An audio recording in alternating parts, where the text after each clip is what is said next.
aku, Smart ASN, dan instansiku.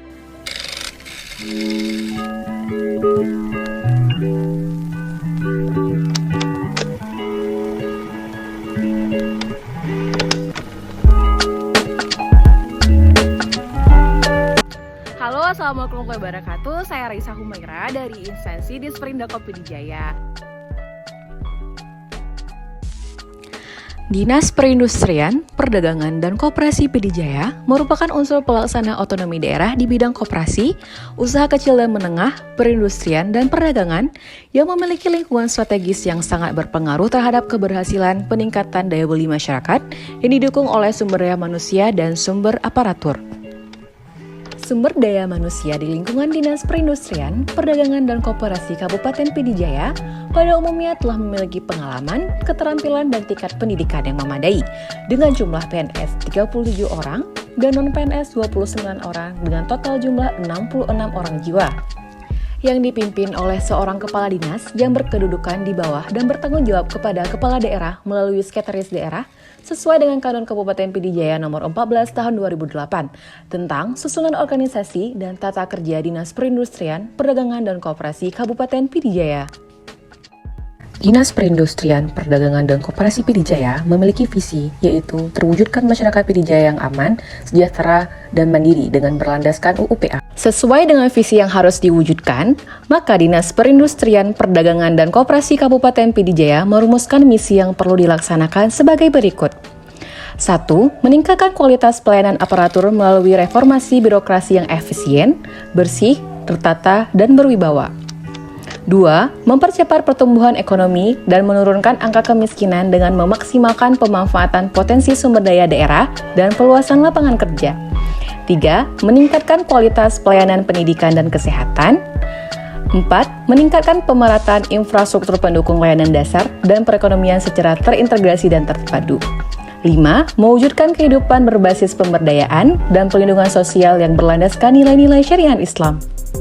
Berdasarkan kepada visi dan misi, maka ditetapkan tujuan sebagai berikut. Pertama, meningkatkan peran koperasi agar dapat menjalankan aktivitasnya dengan menerapkan prinsip-prinsip dan nilai dasar koperasi. Kedua, mendorong koperasi agar dapat tumbuh dan berkembang di lingkungan pasar yang kompetitif. Ketiga, mengembangkan iklim usaha yang kondusif serta kemitraan. Keempat, terwujudnya struktur industri yang tangguh yang ditandai dengan tingginya keterkaitan antara industri kecil dan industri menengah maupun besar, dan meningkatkan penggunaan hasil produksi daerah.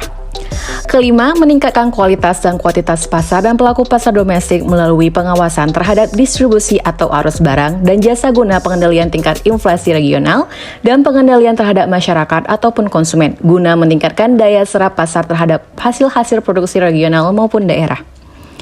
Keenam, mendorong kestabilan harga melalui kelancaran distribusi barang. Ketujuh, mengoptimalisasikan potensi pasar, baik yang bersifat lokal, domestik, maupun internasional, melalui peningkatan daya saing serta perluasan dan pemanfaatan pasar produk ekspor. Kedelapan, meningkatkan kesadaran produsen dan konsumen akan tertib ukur takar dan timbang di segala segi kehidupan yang merupakan bagian tidak terpisahkan dari upaya menciptakan ketertiban umum dan perlindungan konsumen.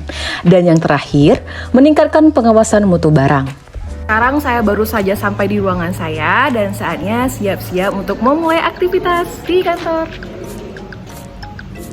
Di Dinas Perindustrian, Perdagangan, dan Koperasi Kabupaten Pidijaya, saya memiliki jabatan sebagai fasilitator promosi, yaitu melakukan kegiatan yang meliputi penyiapan, pengumpulan, pengolahan, dan kompilasi data atau bahan untuk dijadikan informasi di bidang sarana pemasaran. Berikut adalah uraian tugas dari fasilitator promosi, yaitu pertama, menyiapkan materi pembelajaran tentang fasilitator promosi sesuai prosedur yang berlaku untuk kelancaran pelatihan. Kedua, membuat jadwal penyelenggaraan pelatihan sesuai tugas dan tanggung jawabnya untuk kelancaran pelaksanaan pelatihan. Ketiga, mengatur ruang dan peralatan pembelajaran sesuai dengan sarana yang tersedia untuk kelancaran pelaksanaan pelatihan. Keempat, menyampaikan materi pembelajaran kepada peserta sesuai dengan prosedur dan metode tertentu sehingga tujuan pembelajaran tercapai dengan baik. baik. Kelima, melaporkan pelaksanaan tugas sesuai dengan prosedur yang berlaku sebagai bahan evaluasi dan pertanggungjawaban. Dan yang terakhir, melaksanakan tugas dinas lain yang diperintahkan pimpinan baik tertulis maupun lisan. Keterkaitan tugas saya dengan tujuan instansi adalah dengan menyiapkan materi tentang fasilitator promosi kepada para pelaku usaha untuk membantu meningkatnya awareness produk UKM. Hal ini selaras dengan salah satu tujuan instansi untuk meningkatkan penggunaan hasil produksi daerah.